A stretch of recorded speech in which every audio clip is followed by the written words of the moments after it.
Real people, real breakthroughs. This is the Psychology of Eating podcast, where psychology and nutrition meet to uncover the true causes of our unwanted eating concerns.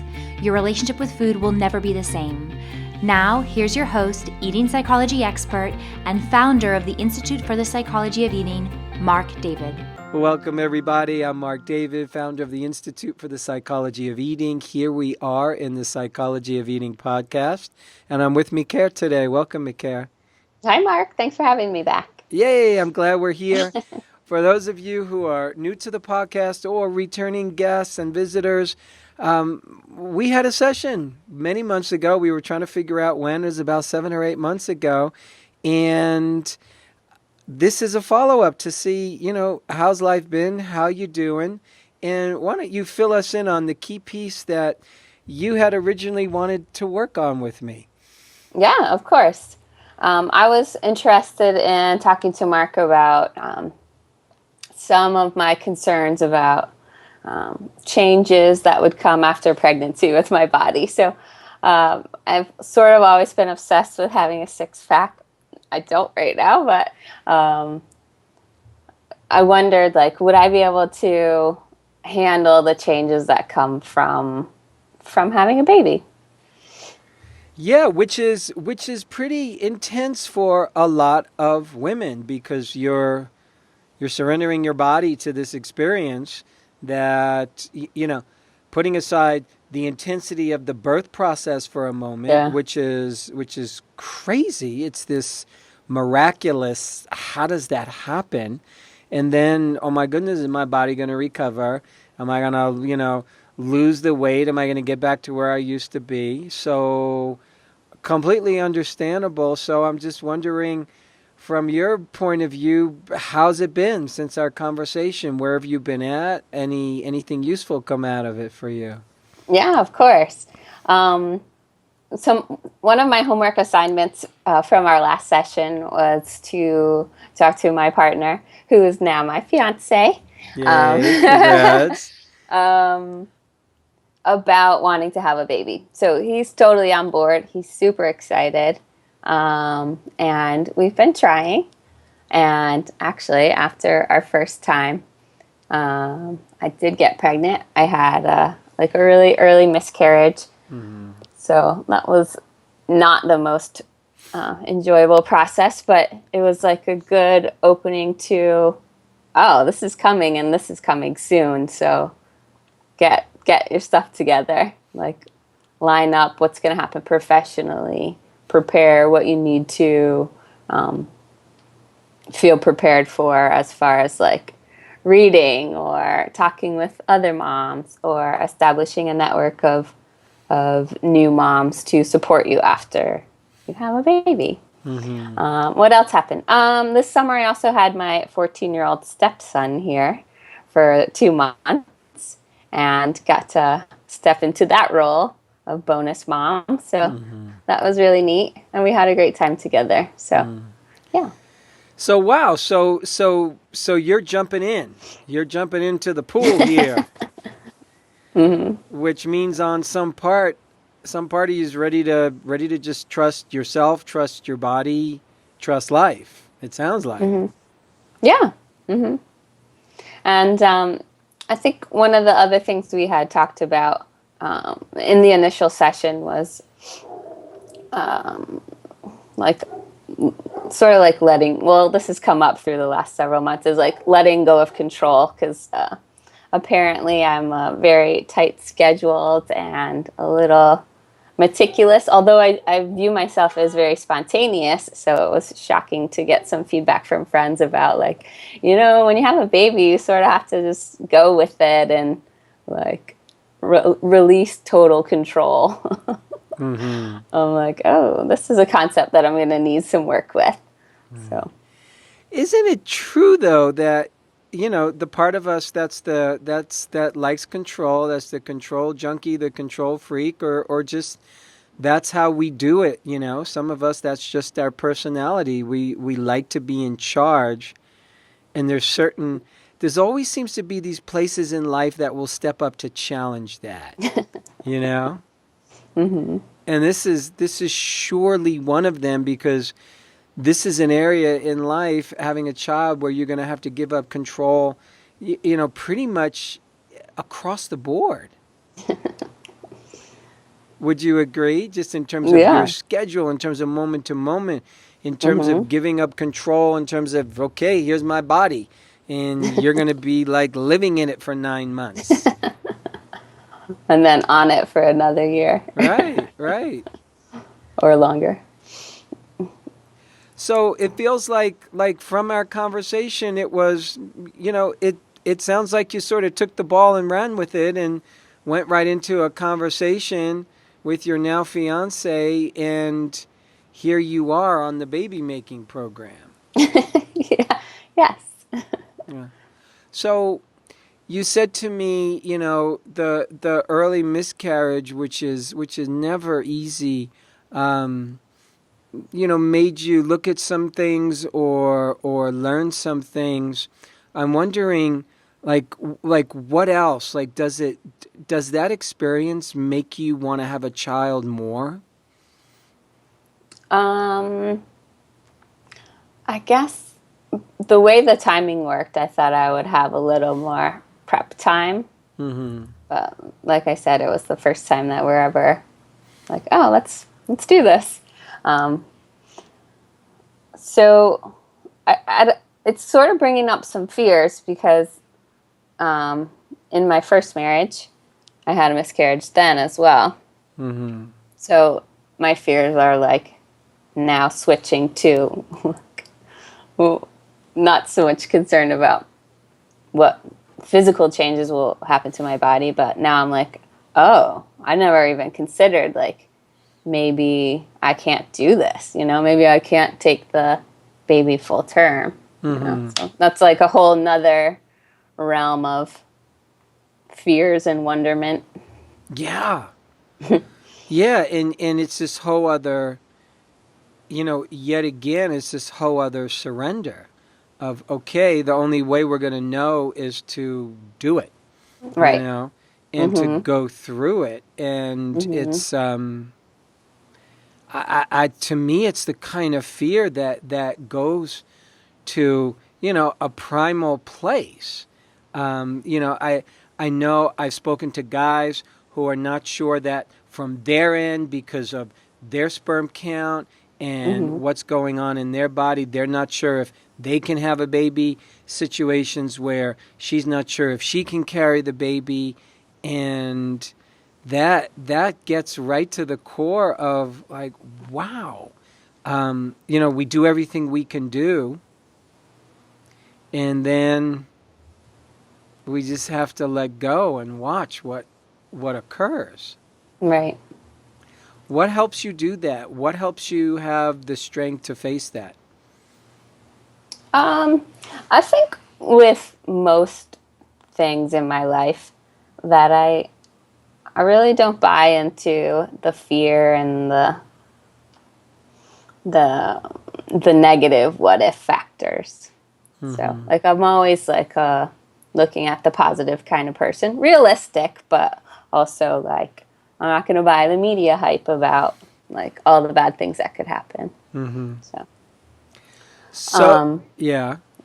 One of my health professionals that I did seek counsel from is my acupuncturist, who is like the biggest food Nazi that I have ever met. So she's like, McCare, dairy is like poison for you. Then next on the list is gluten.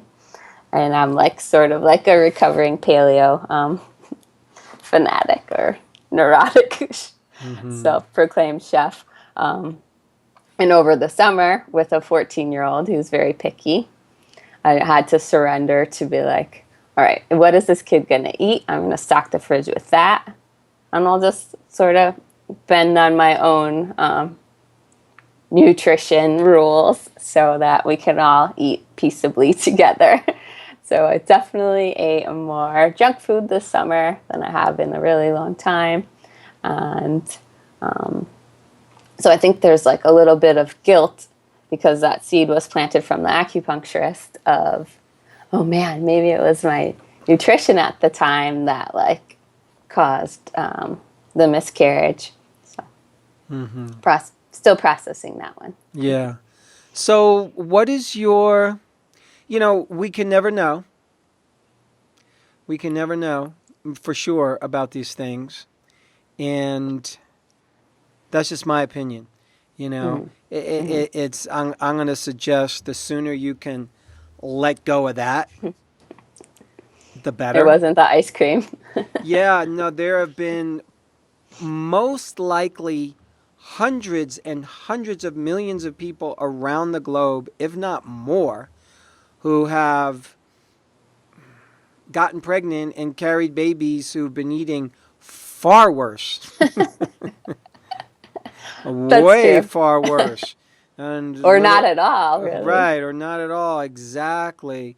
So, yeah, the human body is unbelievably resilient in this regard.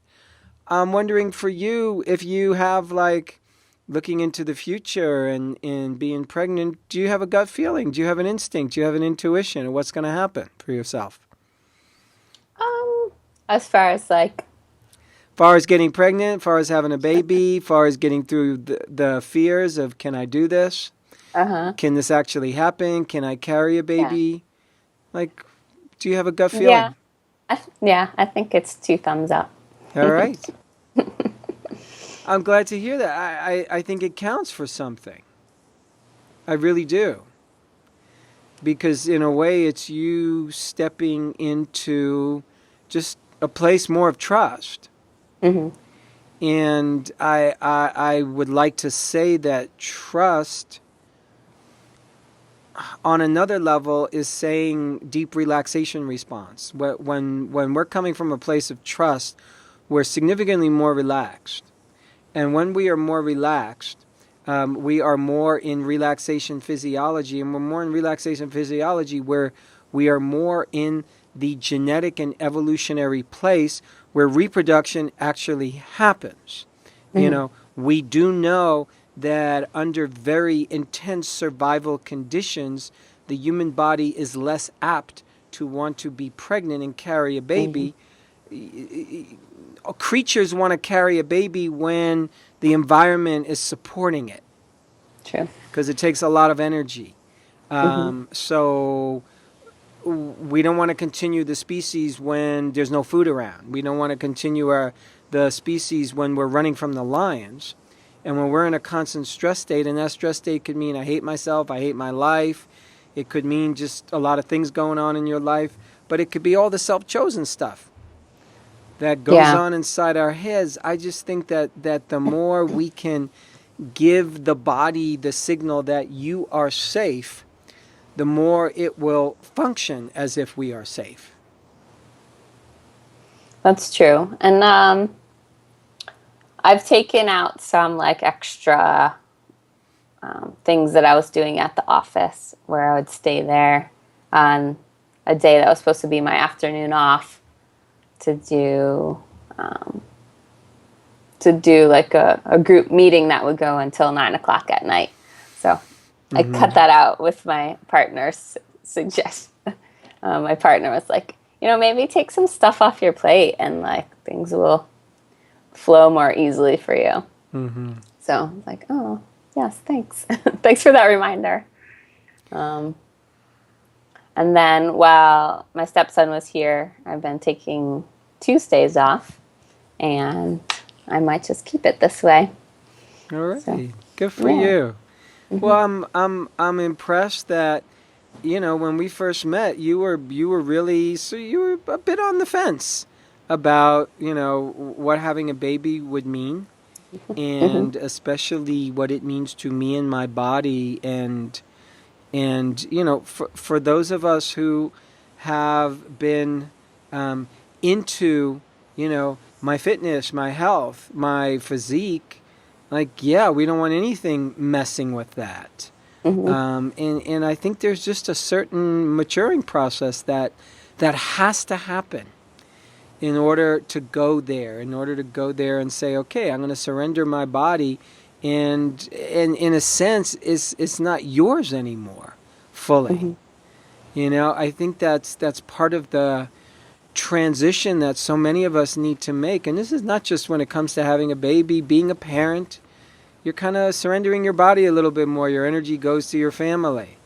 If you do your job and your profession, you're surrendering your body a little bit in service to work.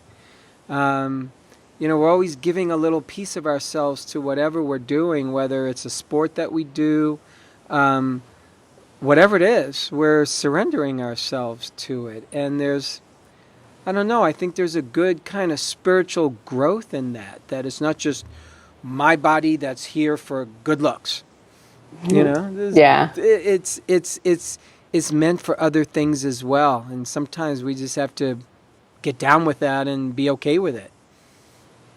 That just reminded me of a really amazing affirmation that was given to me by my partner.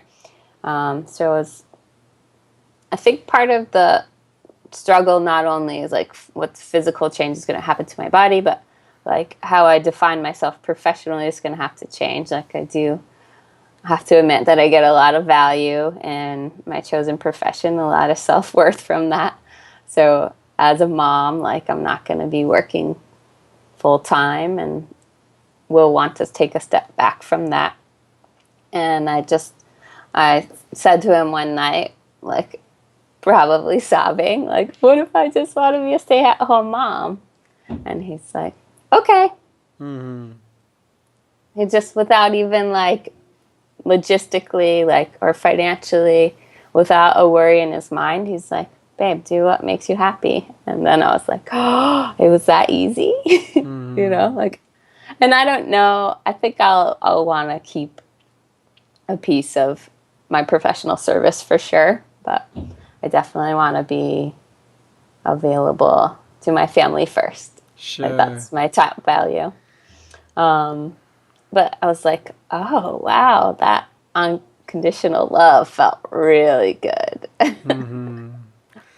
Well, good for you. I'm happy for you that you've chosen this journey for yourself, and I think it's the right choice because it's the choice you've wanted to make, and you just had some fears in the way, and it's legitimate. Sometimes you have to feel the fear and do it anyway, and to me, that's what you're doing. So, congratulations and all the best, and I so hope it works out, and I have a good feeling it will for you. Thank you. Hey, thank you, Micaiah. Thanks for being willing to share so openly. Yes, my pleasure. Yeah. And thanks, everybody, for tuning in. Thank you for being so willing to participate in this conversation so openly and to get value from it and to just, participate in a whole different way of seeing food, body, and health. So once again, I've been with Micaiah. I'm Marc David, founder of the Institute for the Psychology of Eating. Lots more to come, my friends. I hope this was helpful. Thanks for listening to the Psychology of Eating podcast. To learn more about the breakthrough body of work we teach here at the Institute for the Psychology of Eating, please sign up for our free video series at ipe.tips. That's I for Institute, P for Psychology, E for Eating.tips, TIPS.